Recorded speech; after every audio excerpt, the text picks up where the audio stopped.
A baseball milestone with Albert Pujols makes the history books. The Mexico series and some big name injuries strike in the MLB this week.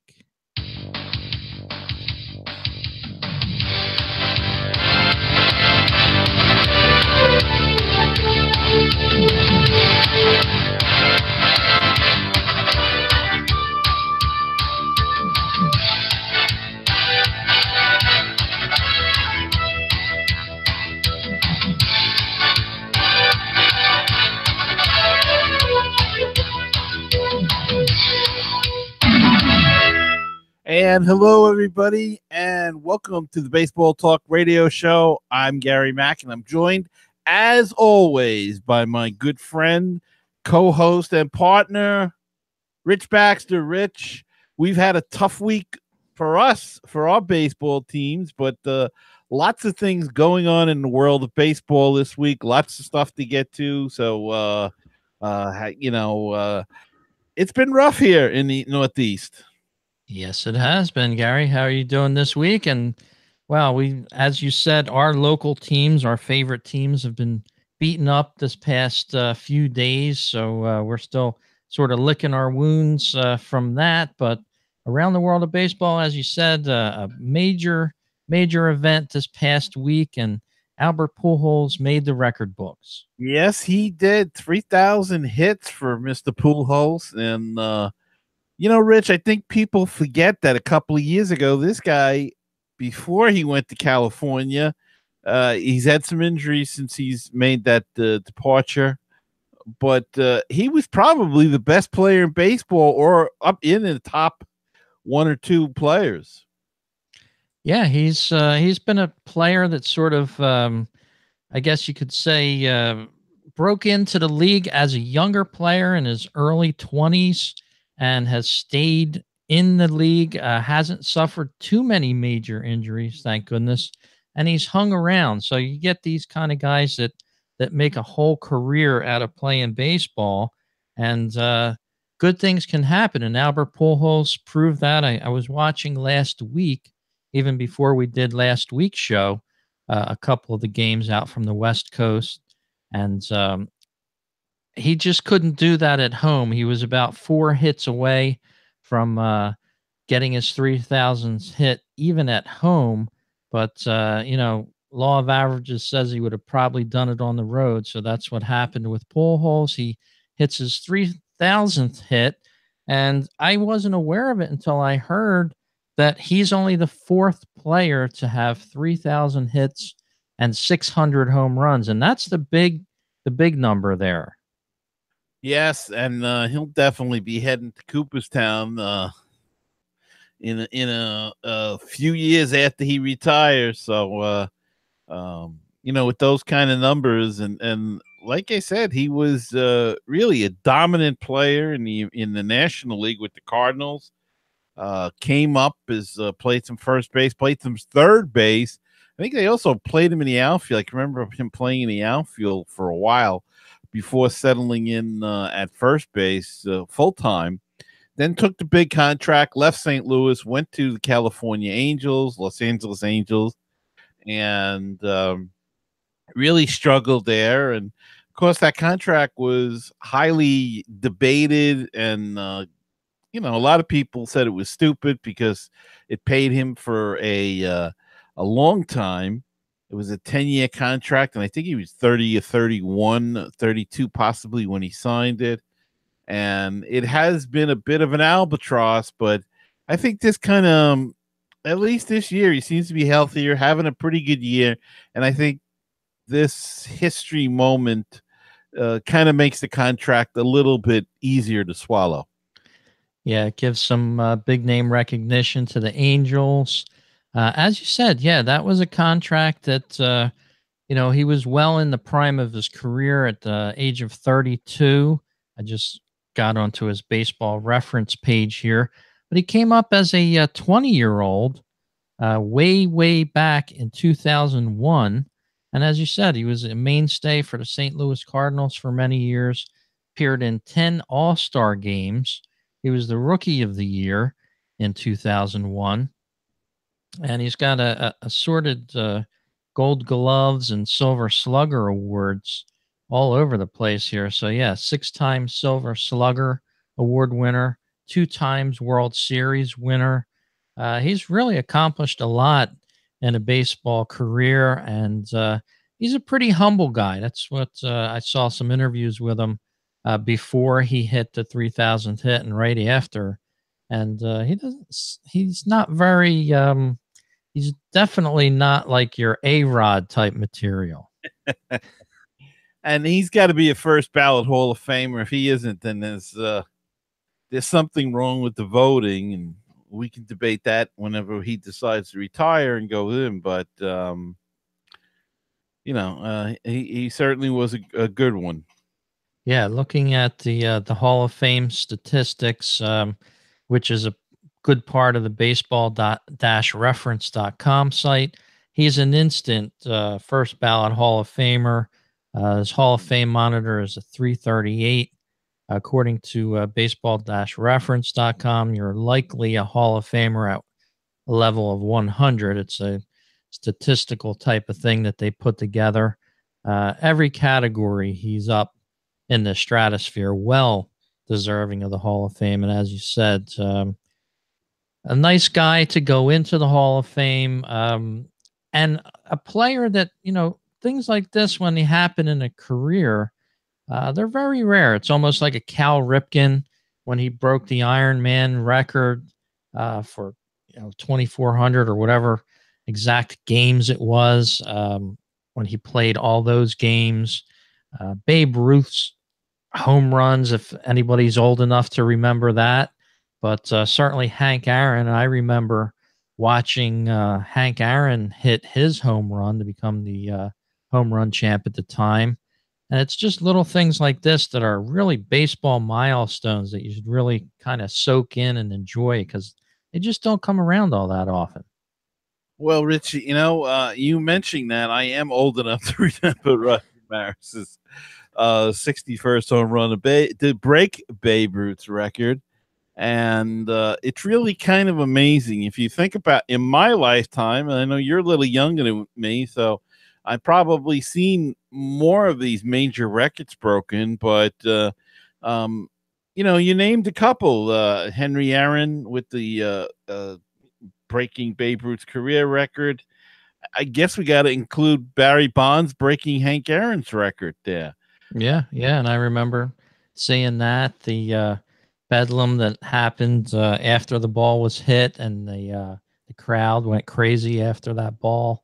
I remember seeing that happen, and just little things like that that are real baseball milestones. That if you're a baseball fan, you really want to embrace that and drink it in, enjoy it. Yeah, one more I give you too. Pete Rose breaking Ty Cobb's career hits record. Just so many, Nolan Ryan and his career, and Tom Seaver. And I heard an interview today. I was sitting doing a little shopping with my wife, and heard an interview today with Ed Kranepool of the Mets, who was drafted. Well, they didn't have the draft then. He was signed 62, brought up to the Mets at the age of 17, 3 days after he graduated from high school. And, they were talking about the World Series in 69. And then they said next year's going to be the 50th anniversary of that. And that really kind of, smacked me in the head and think it was 50 years ago. And these guys are like 75 now, 74. And really, I remember that too. Yeah. I remember Ed Kranepool as a player in the early mid '70s. My dad used to be sort of a Mets Phillies fan as well. He loved the rivalry, and he would usually go up to see games with the Mets and the Phillies, and that's how I was brought up. That's kind of why I sort of like the Phillies and the Mets still. I can still remember seeing number 41 on the mound, Tom Seaver, uh, guys like Kranepool, Rusty Staub. They were a club that always came to town, and we always went to go see him every year. It seemed like in the '70s. So yeah, I have memories of Kranepool too. Even though, as you said, he started out at 1962, played an 18-year career, all with the Mets. Right, right, and held all kind of the Mets club records until David Wright came along and broke a few of them, or a good number of them. But unfortunately, he's got some health issues now, and he's looking for a kidney. He needs a kidney replacement. So if anybody out there has a kidney that they're willing to spare, called Stony Brook University. They're handling everything. So go check that out if you think you can help in any way, to help Ed Kranepool out there so he can make it to in good health to next year's 50th anniversary. Very cool. Great news there.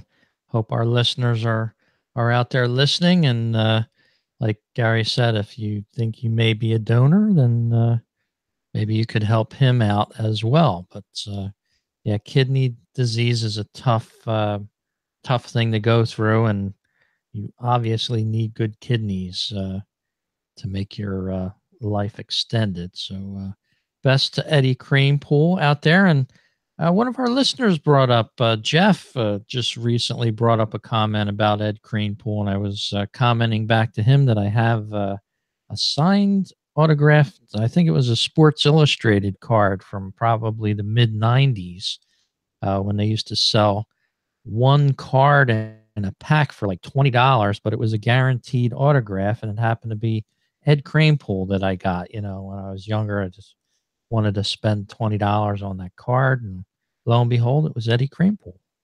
Well, I have to say that I met him once. A very nice man. I met him at a book signing. In fact, I have the book here somewhere.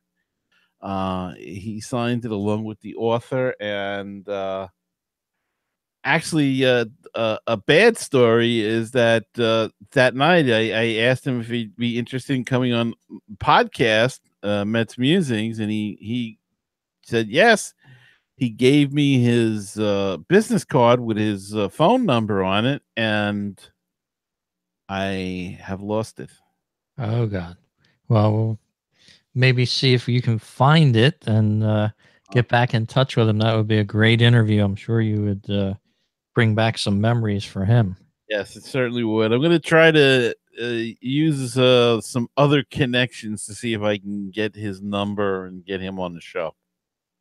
Very cool. Of course, Gary does his Mets Musings podcast, and I'm well overdue for my next Phillies Talk podcast. I was just in talks with my current co-host. He was having some allergy issues, so he couldn't record the other day. But check those great podcasts out over at baseballtalkradio.com. But Gary, to get back to Pujols, I was surprised that there was 32 other players in the 3,000 hit club. I didn't think it was that big of a club. Well, I guess if you go back, starting with Cobb and Rose and George Brett, I'm sure is in it, and Rod Carew, I believe, is in it, and a lot of great hitters in the history of baseball, and most of them are in the Hall of Fame, I would imagine. Yes, indeed. I got a little list up here. Pete Rose, as you said, of course, the hit king at 42.56. Top five. Ty Cobb is in second, 41.91, and Hank Aaron in third place at 3,771 hits total. He did that, by the way, back in May of 1970, May 17th to be exact.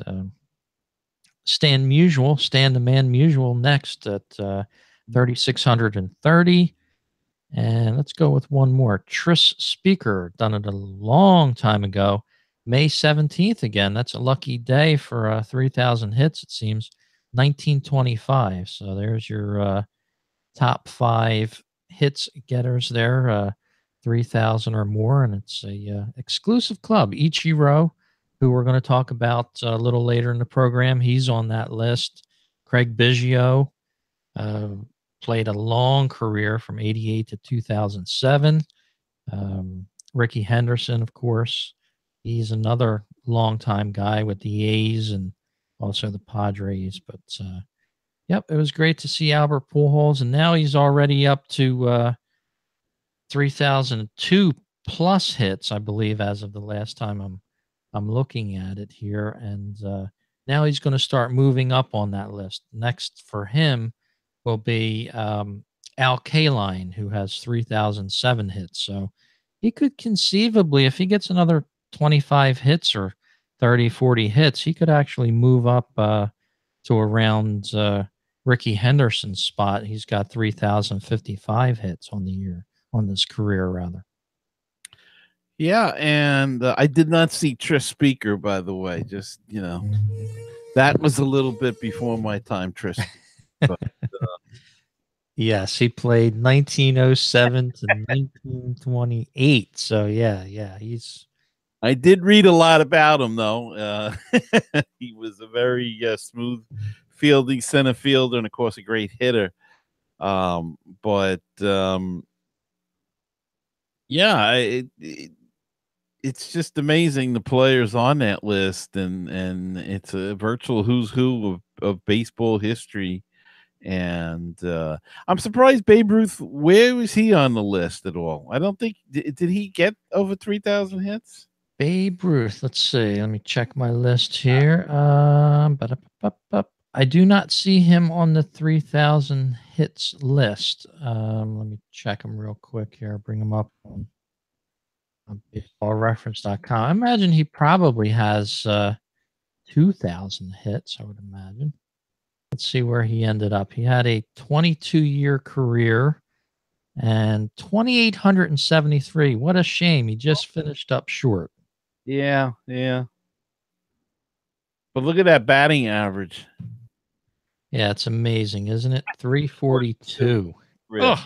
For a home run hitter. Unbelievable. Unreal. Yeah. Yeah, he's if he didn't get to 3,000 hits, he's got everything else at least. That's for sure.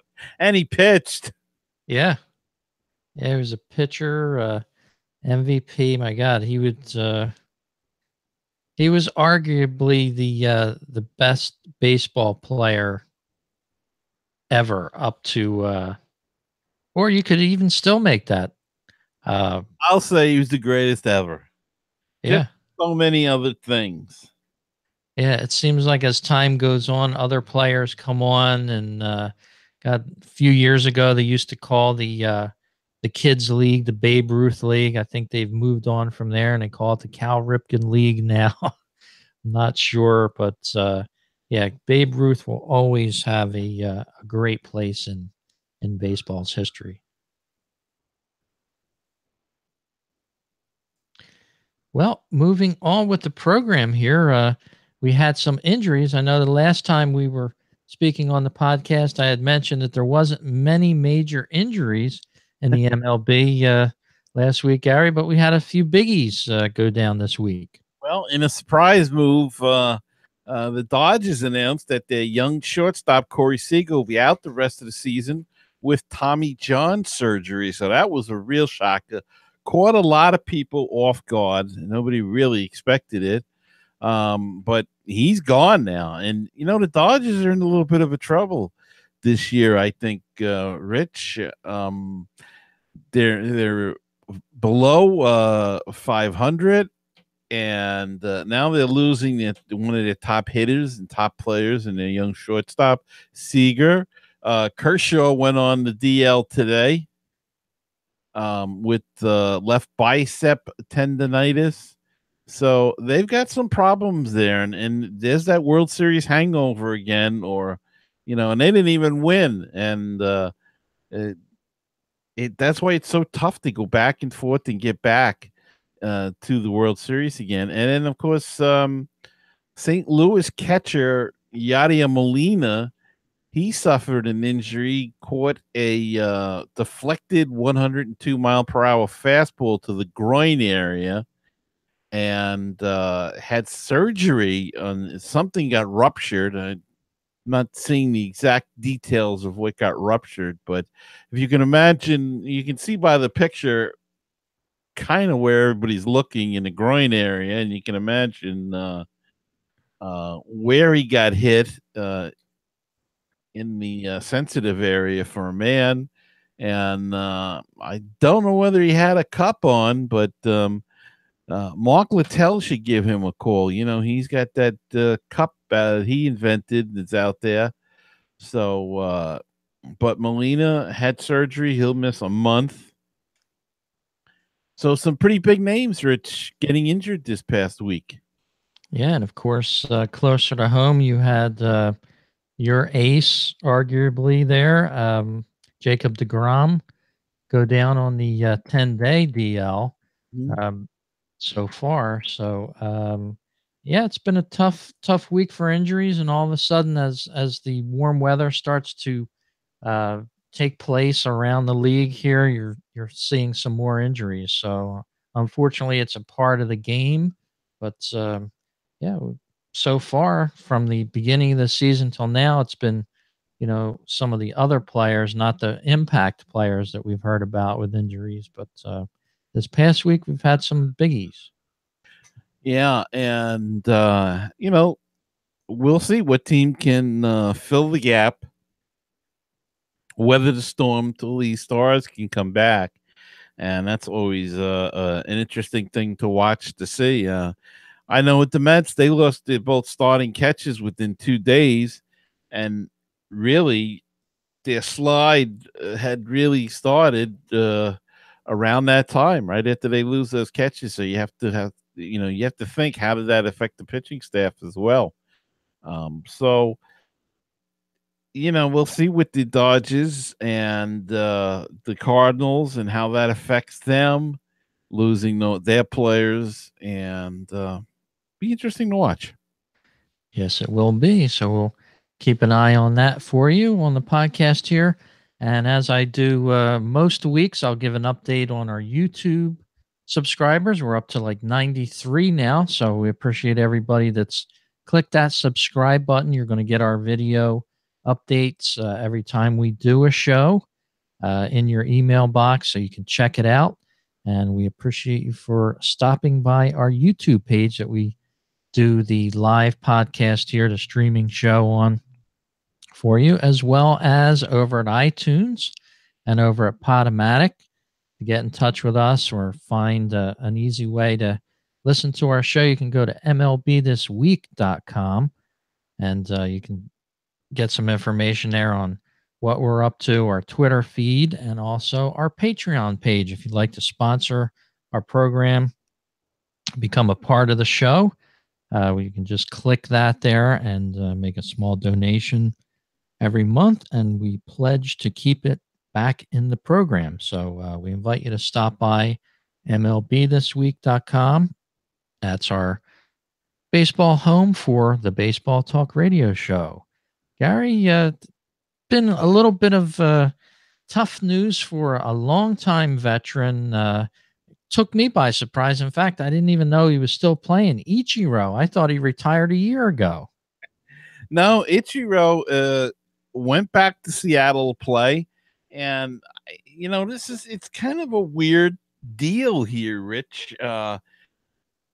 His statement uh, insists that he's not retiring from baseball, and yet he is transitioning to the front office of the Seattle Mariners. He's 44 years old.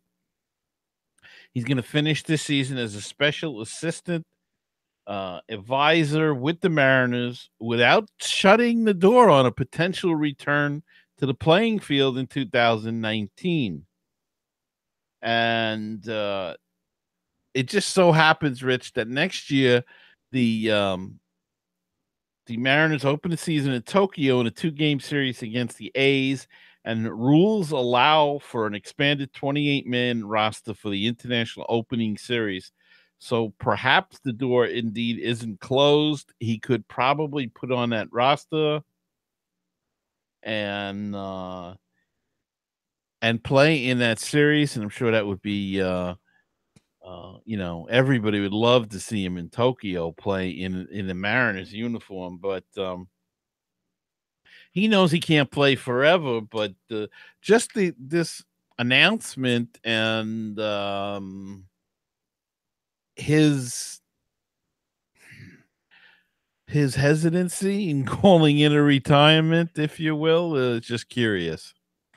Yeah, when I first read it, like I said, I hadn't followed Ichiro all that much. I knew he played for the Mariners just recently, or actually the Marlins just recently, and then I guess they dealt him off to the Mariners. But yeah, I would imagine he'd love to play in that Japan series, and he's going to keep himself in shape. He always does. I don't even know how old he is, but 40, yeah, 44. 44. So yeah, it's very conceivable that he could play next year, as you said, for a kickoff series like that in Japan. It would be good for baseball. I'm sure baseball wouldn't argue with it.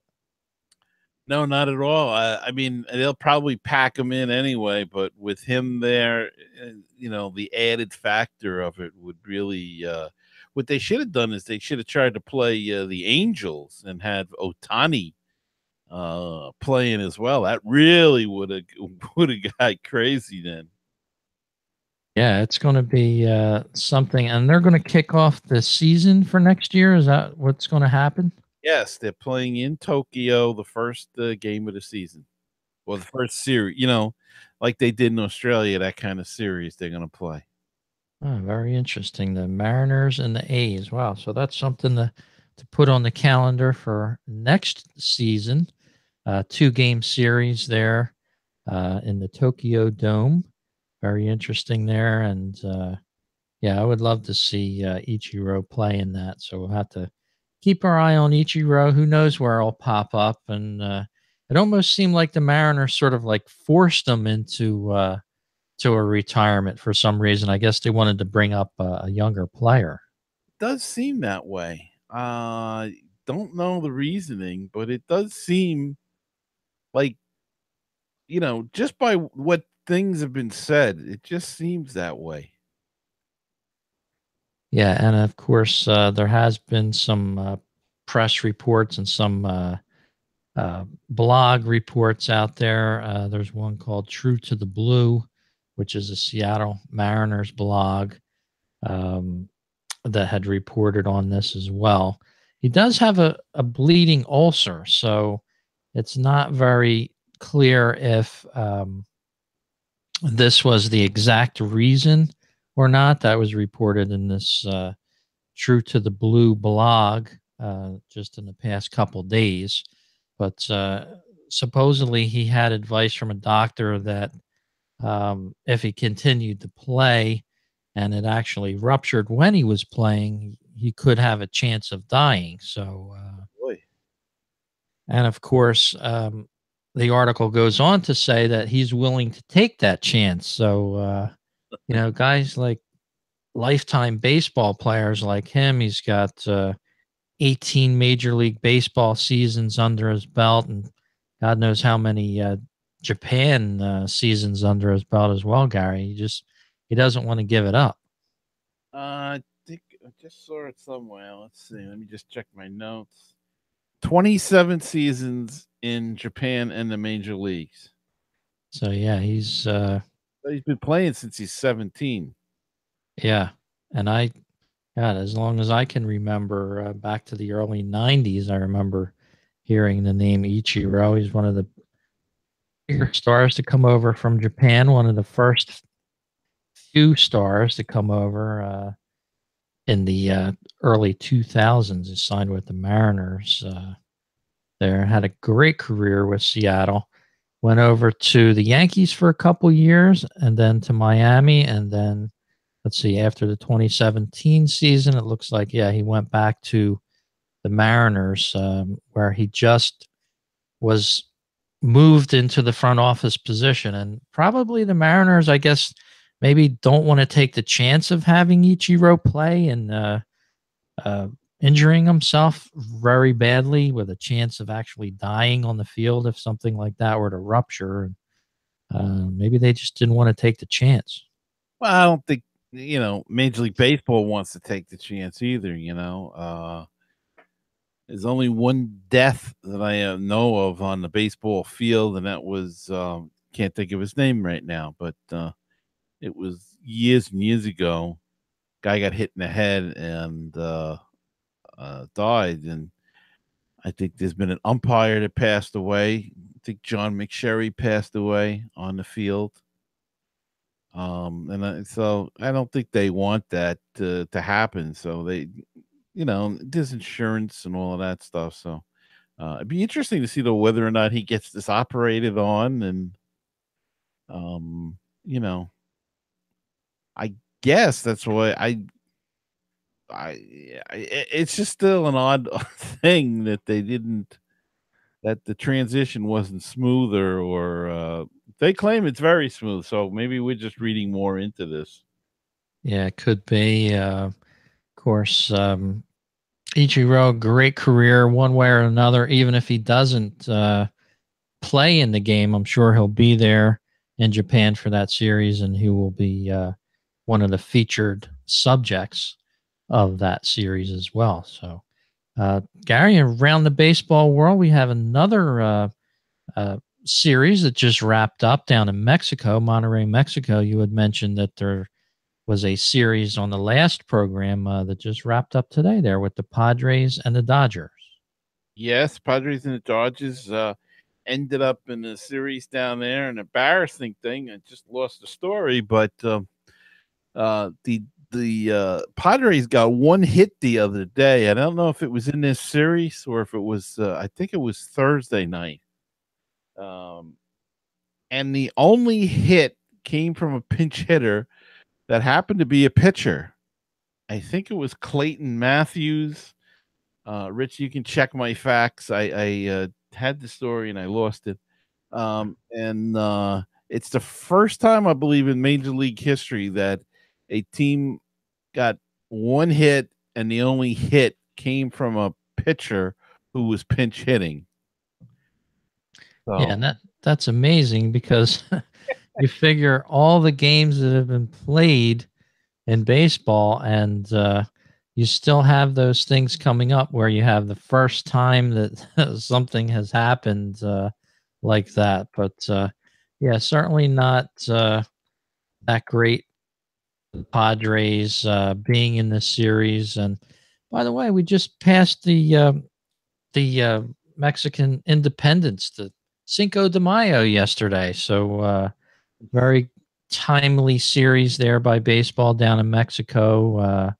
And I'll admit to you, Gary, I don't really know much about Mexico. When I just Googled where it was, Monterey, Mexico. I had no idea where Monterey is. well, don't look at me. I thought it was out on the coast somewhere, but it's not. It's actually right south of Texas, the Texas area, Laredo, Texas. If you drew a line almost straight down from there, you would end up in Monterey, Mexico. But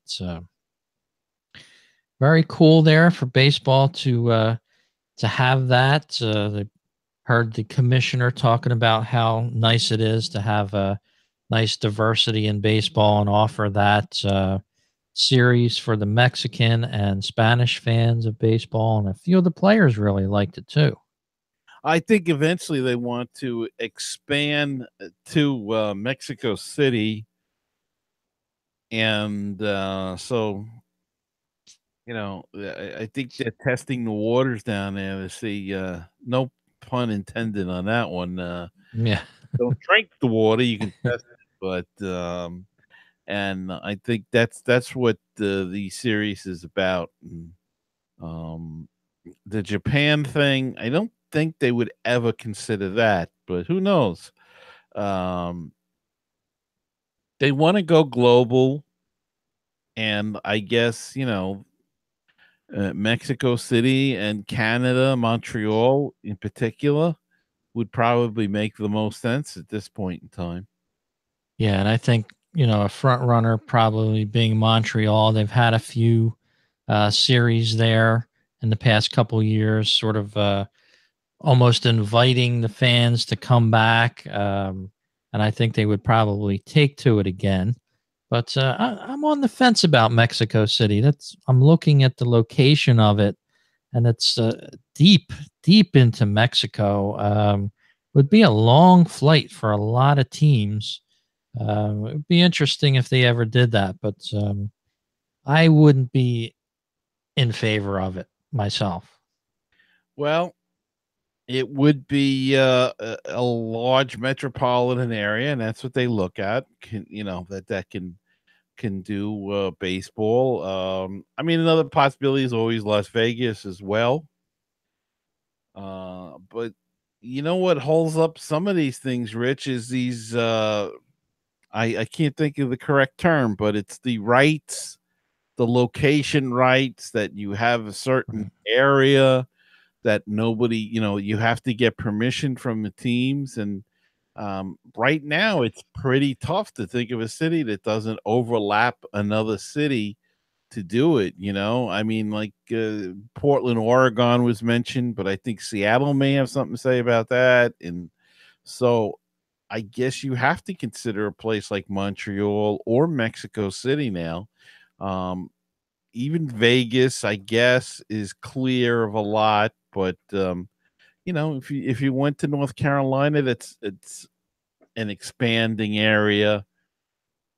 You still have, you got Atlanta, maybe may have something to say about that. And so it's not as easy as you think, and I think these are all things they have to consider. That's true. We'll have to see how that works out, and how, if baseball chooses to expand. They usually expand with at least two teams. So, as you said, Gary, probably Montreal, maybe even Charlotte. Charlotte is sort of a distance from Atlanta, and they seem to do well with other major sports teams. So we'll have to keep our eye on that as well. But let's take a look around the league here as the Baseball Talk Radio show rolls on here. We'll check our standings list and also go over a few of the power rankings from ESPN. Over at the American League in the Eastern Division, it's still the Boston Red Sox with a torrid pace of 735 baseball, winning percentage 25-9. But those Yankees have really crept back up into it, 9-1 in their last 10, Gary. Hmm. I'm not commenting. And I'm not saying that because I know you don't like the Yankees, but I'm just saying, Very as a matter of fact, the Yankees woke up. Yes, and I'm tired of hearing about them. Toronto's still alive there, Rich. They're 19-16, so they're still in that race as well.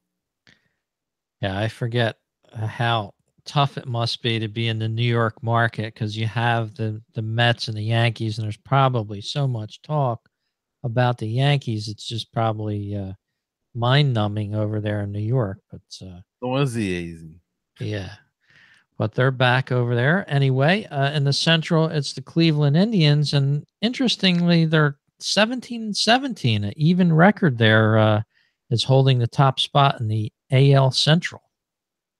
Crazy, crazy. That may be the weakest division in baseball right now, and they're all lumped together. Minnesota is 2 games out with the 13-17. They're not even at 500, Rich.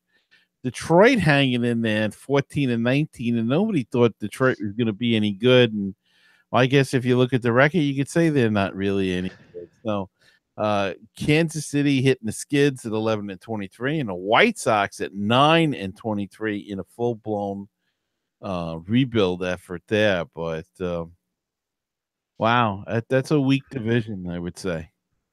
Yes, indeed. Out west, it's the Los Angeles Angels, maybe getting some spinoff from Mr. Albert Pujols, and of course Mike Trout, the local South Jersey player and phenom in baseball, has woken up. He's near the top of the leaders for home runs in the American League. They're 21-13. as we're reporting on the podcast tonight on May 6th, 2018. They have a 1 game lead over the Houston Astros right now. Houston stumbled a little bit. Yeah, that's a little bit surprising, I have to say. And Seattle's right in there too. They're only a half a game, and Oakland is 2.5 back at 18 and 16. And Texas, what happened to Texas, Rich? 8.5 games back. They're 10 games under 500, and boy, I don't know what happened to them this year. I don't know. They were up there last year in the race, and this year they've just hit rock bottom. Yeah, 13 and 23 so far this season. Let's check Cole Hamill, see how he's doing so far. He's 1-4 uh, for the Rangers, and God, he's 34 already. I can't believe it. It's almost like a Rip Van Winkle moment. I remember Cole Hamels when he came up with the Phillies. Now he's arguably in the late stages of his career. He's got a 3.94 ERA for the Rangers. It looks like they lost today as well against the Red Sox. They're facing some tough opponents, not doing well, as you said, not playing too well as a team. Gary, it doesn't look like they have too many injuries. So they have Joey Gallo at first, Adrian Beltre at third, Elvis Andrews. They're just not putting it together. Yeah. They were a team that was picked to do something out there in the West, and so far they've been a big disappointment. Yeah, I think they're going to have to blow that up and start all over again at this point in time because it's just not working. That's for sure. So heading over to our neck of the woods in the NL East, Gary and my favorite team, were doing well up until this past week, and that changes daily. But the Atlanta Braves have eclipsed them both and passed everybody by in the NL East. They got a 19-14 record, 1 game ahead of the Philadelphia Phillies right now, who have dropped a game to the red hot Washington Nationals today.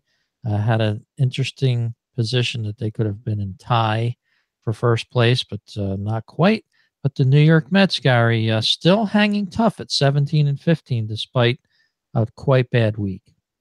It's been awful, Rich. We had a 6-game homestand and lost every game. I mean, this is just a team that's gone south. They were swept by Atlanta, swept by who was it? Colorado came in. They have not been scoring. They have not been hitting. They're not pitching. They're pretty much not doing anything.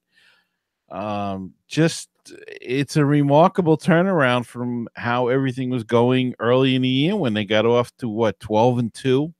Yeah. Or 13-2, whatever it was. And since then, they've just gone 6-13. It's just been 11-2. I'm sorry, and 6-13. Just remarkable. And of course, to add fuel to the fire, they had the big news this week that they designated Matt Harvey for assignment. It was time. It had to happen, and they acted quickly.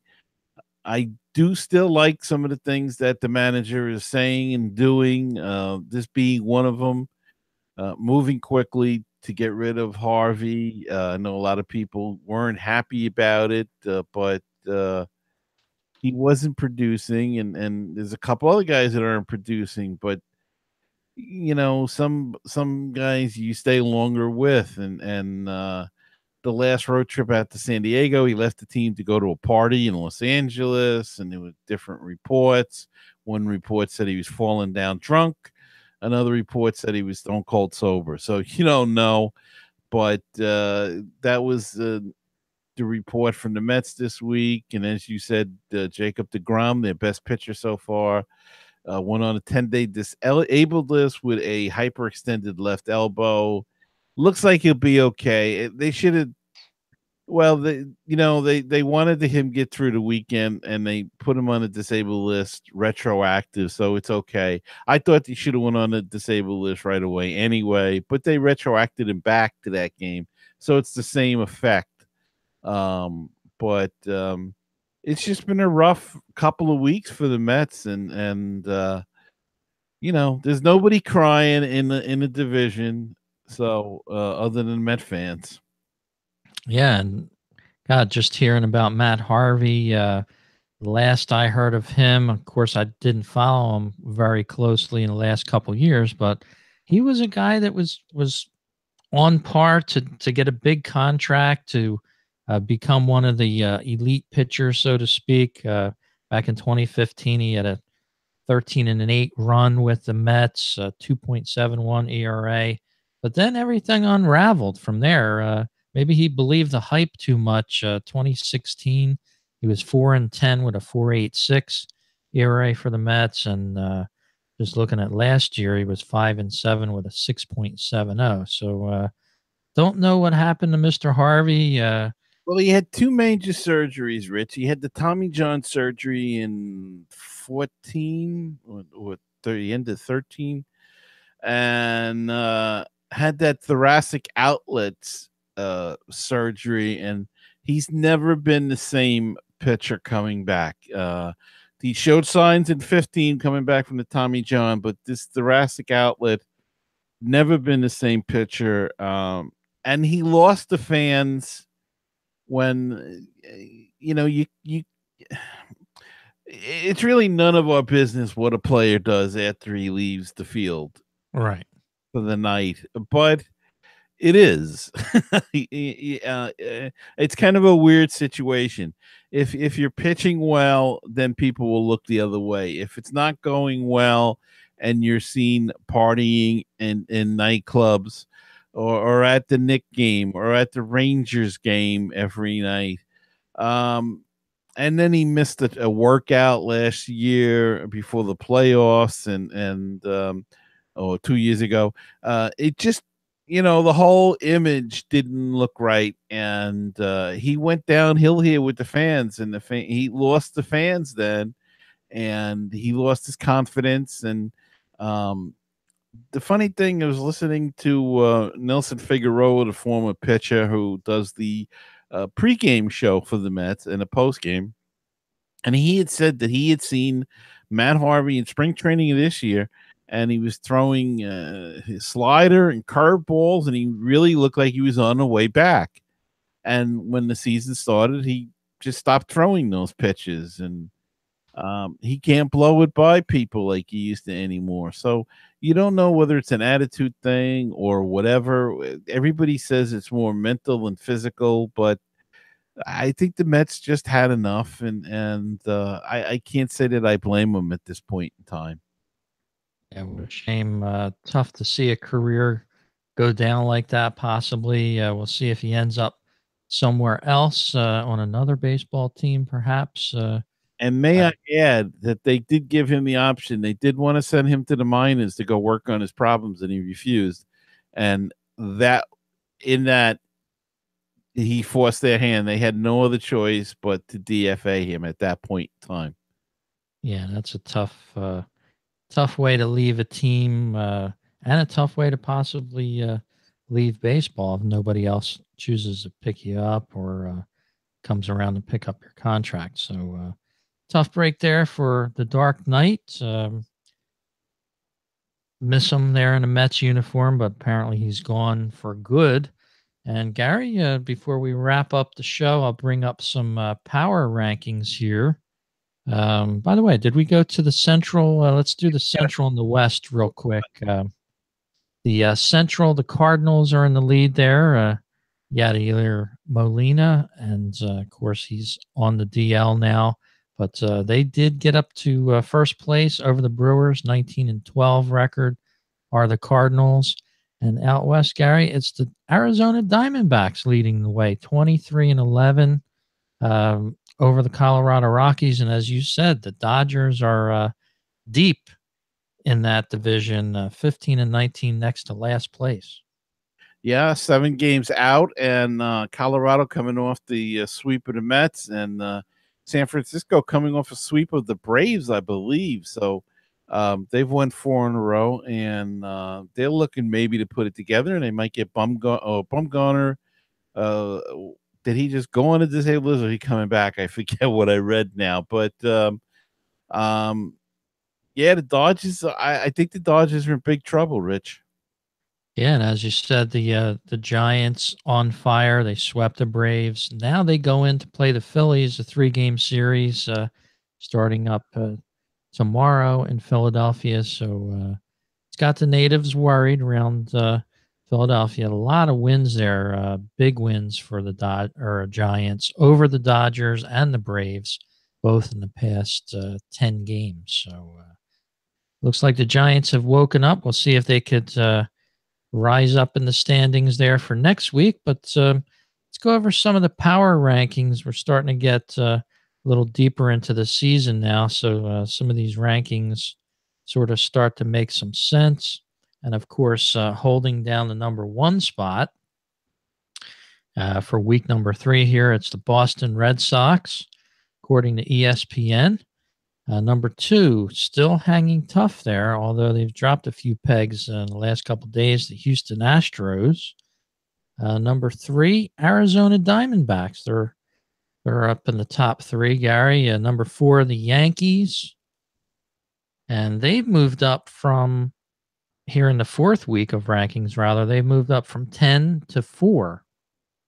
So that was a big jump for them.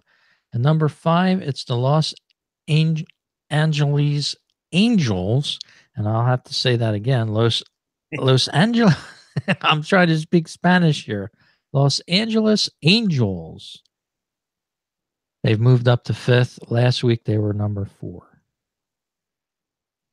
Well, I don't think there's any surprises in there, Rich. So nope, they're the top 5 teams of the league, and as you said, we have some other ones we could bring up probably next week, but we'll see if some of these teams start to shuffle up a little bit. The Cubbies playing on ESPN baseball tonight. It's a Midwestern matchup with the Cardinals, so going to be interesting to see that, and I'm glad they sort of got away from the Red Sox and Yankees on that. yeah, it's about time. Although I don't know if you watch that program very often, but I do miss Dan Schulman, who used to be the announcer for Sunday Night Baseball with ESPN. They have him. He actually resigned after last year to spend more time with his family, but Vasgersian is now the main announcer there on ESPN Sunday Night Baseball. And he's a little bit of a younger guy, and he's just not as serious as Schulman used to be. And I kind of like the more serious announcers myself. I don't know. I like I can't. Vasgersian. Yeah, I liked him when he was on MLB, and he did the World Series with Smoltz. I think they made a nice team. I think they were doing it on MLB overseas or something or other. But yeah, I'll tune it in occasionally. Sometimes the wife grabs the television and I don't feel like going in the other room, so I just sit and watch what she's watching. So, but I'll check it out probably for a couple of innings and see. Very cool. Well, just this late note, I'm just reading this. Also happened after our podcast last week. News is that there may be Major League Baseball played in Europe for the first time. Major League Baseball intends to announce possibly this coming week that the New York Yankees and the Boston Red Sox will be playing 2 games at London's Olympic Stadium next year in June. So tentatively set for June 29th and 30th, the first regular season MLB games in Europe. So as we said during the show, Gary, baseball wants to be all over the world. Now, I find that fascinating. Believe it or not, there are a lot of British baseball fans. Yes. I happen to have a little bit of a listenership in England. In fact, I have a caller that calls into the show every now and then, and he's from the United Kingdom. I actually met him. He actually came to the States. He's been to 28 of the 30 ballparks, and he actually was at. He's a big Met fan. And there is a Facebook site called Met Fans of UK or in UK. And these are British people, and they are baseball fans, and a good deal of them are Met fans. I don't know about the whole general populace, but the ones that I have no knowledge of are Met fans. But it is I don't know if you'd say it's a popular. I do not think they have a professional league over there yet. I could be wrong about that, but they do like the baseball. A lot of them, like I said, at least the ones that I know that are Met fans, they stay up late and they watch the games and they get it over MLB, I guess, or whatever. Maybe they have some sort of foreign network that picks it up. But they're pretty rabid, and this is a great thing. And I'm a little surprised because the first mention I heard of this, the Mets were supposedly going to go play. Now that he the Yankees and the Red Sox, well, you know, And it takes a little of the luster out of it, I guess. I like you said, it's sickening enough already. Enough with those Yankees and Red Sox. You don't have to keep seeing them week in and week out. I mean, it's like a bad soap opera.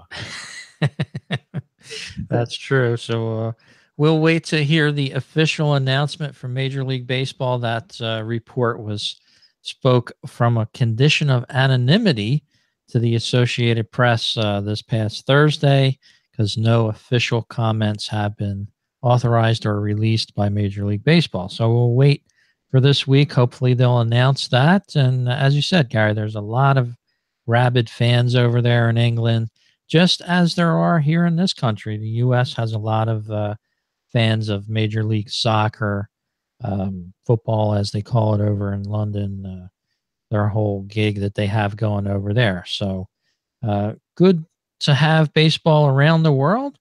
And we hope you enjoyed this week's edition of the Baseball Talk Radio Show. If you want to give us an email, you watching our video, you can send one to Gary at baseballtalkradio.com or Rich at baseballtalkradio.com as well.